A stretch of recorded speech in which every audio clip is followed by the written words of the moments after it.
E aí, nerd fanfarrão bem vestido? Um dos uniformes mais icônicos de heróis e de histórias em quadrinhos, com certeza é do Homem-Aranha. Ele é tão moderno que recebeu pouquíssimas alterações desde sua criação, lá em 1962, e teve várias adaptações em filmes e em desenhos. Mas e se eu te falar que se dependesse do co-criador dele, o grande Steve Ditko, o uniforme do Teioso ia ser muito diferente? E eu não tô falando de uniforme de nanotecnologia, nem de roupa negra alienígena, nem roupa com sacola na cabeça. Eu tô falando de tirar o azul e o vermelho e colocar laranja e roxo no lugar. Eita, ficou curioso? Vem comigo aqui, ô farrão, pra você entender essa história. Essa informação veio através de Jonathan Ross, um grande fã de quadrinhos que criou um documentário para o canal britânico BBC 4 sobre a carreira da lenda dos quadrinhos Steve Ditko, que caso você não saiba, Steve é co-criador do Homem-Aranha ao lado de Stan Lee. Ele foi responsável pelo designer do Cabeça de Teia. Nesse documentário, ele conversa com Stan Lee, Alan Moore, entre outros grandes nomes da indústria dos quadrinhos. E recentemente, Jonathan participou de uma live para um canal, onde ele revelou detalhes sobre uma conversa particular que teve com Steve, que revelou para ele uma coisa muito impressionante sobre o visual do Teioso. Durante a conversa, Ross conta que foi visitar Ditko pra bater um papo, sabe? E decidiu dar um presente pro cara. E ofereceu ao lendário desenhista uma cópia original de Amazing Fantasy XV, uma das HQs mais valiosas do mundo, por contar com a primeira aparição do Homem-Aranha. Tá vendo, pessoal? Se torna colecionador de alguma coisa, pois depois essas coisas se tornam raras. E de acordo com ele, a reação de Steve foi a seguinte. Ele pegou, olhou pra revista e falou: Eu não quero! Você sabe que eles usaram as cores erradas aqui, né? Aí Jonathan pensou, o quê? Aí lógico, ficou curioso, né, sobre isso. E perguntou do que ele estava falando. E então veio a bombástica revelação. Quando Steve desenhou o personagem, ele escreveu que as cores seriam laranja e roxo. E pior, Ross dá a entender também que Ditko não escolheu o vermelho e azul pro Aranha como uma cor secundária, já que não iam usar o laranja e o roxo, pois o próprio desenhista disse o outro cara já tá usando essas cores. Com certeza ele estava se referindo ao azul e vermelho do Super-Homem, que é um ícone até hoje de super-heróis. Então ele queria evitar algum tipo de comparação, evitando esse padrão de cores no personagem, para não ter nenhuma chance de falar que estão surfando na fama do herói. Infelizmente, não se tem nenhuma informação referente ao motivo das cores originais não terem sido mantidas na versão final, ou quem foi que decidiu que ia ser azul e vermelho. As possibilidades são muitas. Desde o potencial comercial, porque as cores vermelhas e azul caem muito mais no gosto do público e são muito mais chamativas do que laranja e roxo. Dizem que azul é a cor preferida da maioria das pessoas do mundo.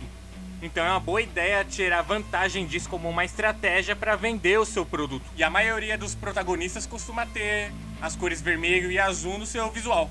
Talvez também a limitação da impressão na época tenha causado essa escolha. Lembra que o Hulk, na verdade, deveria ser cinza e não verde? Mas como tinha problemas na gráfica que deixou ele meio esverdeado, aí os caras pegou e falou assim, quer saber? Deixa ele assim mesmo, o Hulk vai ser verdão. E sobre os uniformes tem também aquele padrão de cores dos super-heróis, que os mocinhos se vistam de cores primárias, tais como o Super-Homem, Mulher Maravilha, Homem-Aranha, Quarteto Fantástico, X-Men. E os vilões, ou anti-heróis, ou personagens como o Hulk, que é um monstrão que perde o controle, que não carrega tanto assim o peso nas costas de ser um super-herói tradicional, eles costumam usar mais cores secundárias, como o caso do Duende Verde, Mistério, Dr. Octopus, Aniquilador, Lex Luthor, entre outros. As regras das cores de super-heróis são explicadas na revista Fundação Futuro, escrita por Lee Aurard. Isso acontece também pelo processo de impressão, no qual era mais simples sintetizar as cores primárias e secundárias, isso nos anos 60, ainda na era de prata dos quadrinhos. Na era de ouro, então, era muito mais difícil colorir. Você se lembra da animação do Homem-Aranha no Aranhaverso, onde em algumas partes da animação parece que a arte está cheia de pontinhos? Isso é uma homenagem ao estilo de colorir de antigamente. O nome daquele efeito é chamado de Pen-Day, muito utilizado nas primeiras HQs da era de ouro dos quadrinhos, como Superman e Mulher Maravilha. É chamada assim em homenagem ao ilustrador e gráfico Benjamin Day. Dependendo do efeito que você quer, é usado colorido e pura ilusão de ótica para simular as cores. Pontos pequenos são desenhados nesse processo, em espaços curtos ou longos. ou mesmo sobrepostos. Os pontos de cor magenta, por exemplo, devem ter espaços longos para criarem a ilusão da cor rosa, que era usado bastante na pele dos personagens dos quadrinhos. As placas Bendai eram placas flexíveis que tinham padrões de pontos e traços vazados de diferentes tamanhos e espessuras.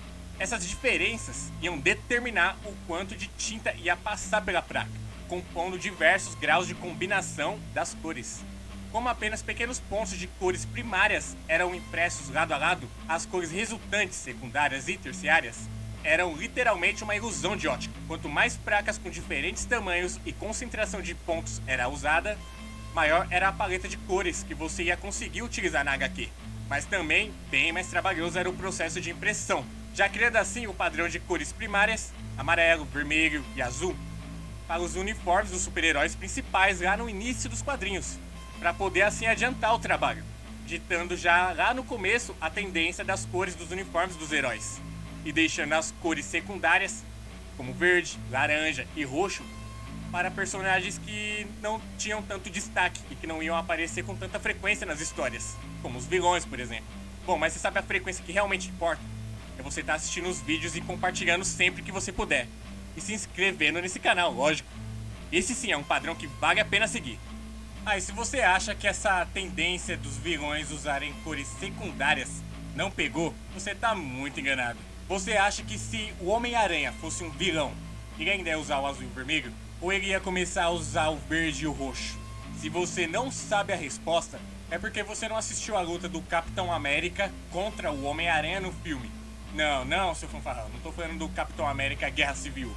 Nem adianta colocar aí no YouTube Homem-Aranha versus Capitão América Guerra Civil. Estou falando do 3 Dev Adam, um filme turco que faz uma paródia dos super-heróis, com o Homem-Aranha sendo um vilão sádico, líder de uma gangue, psicopata, torturador e falsificador de dinheiro. Meliante, uma ameaça pública. No filme convocam o Capitão América para tentar parar o Tails. O Capitão América até se junta com um lutador mexicano no filme. Pô, já que tava no México, podia chamar o Chapolin, né, pra ajudar. Ia ser uma referência muito legal. E o Chapolin também tem cores primárias no seu uniforme. Então é muito provável que isso de cores primárias tenha influenciado muito para a cor final do uniforme do Homem-Aranha. Pois, como já foi dito, essa tendência já existia desde a época do Super-Homem. Ele apareceu 30 anos antes do Homem-Aranha. Quem sabe essa versão não aparece num próximo filme ou animação do Aranhaverso. Apesar de ser uma paródia e versão turca, você vê que essa tendência de deixar uma cor padrão para super vilões funciona em vários países. Se vocês quiserem, eu trago a análise desse filme aí. Ou qualquer coisa, dá uma conferida lá. É bom pra dar umas risadas. Na Turquia, antes dos blockbusters ficarem tão famosos no mundo todo, era bem comum fazer cópias de filmes americanos. E não foi só Homem-Aranha que eles fizeram. Fizeram Star Wars, paródia de Star Trek, Super-Homem. Resumindo, de acordo com os estudos, azul é a cor favorita das pessoas, representando 45%. Já o vermelho é a terceira, representando 12%.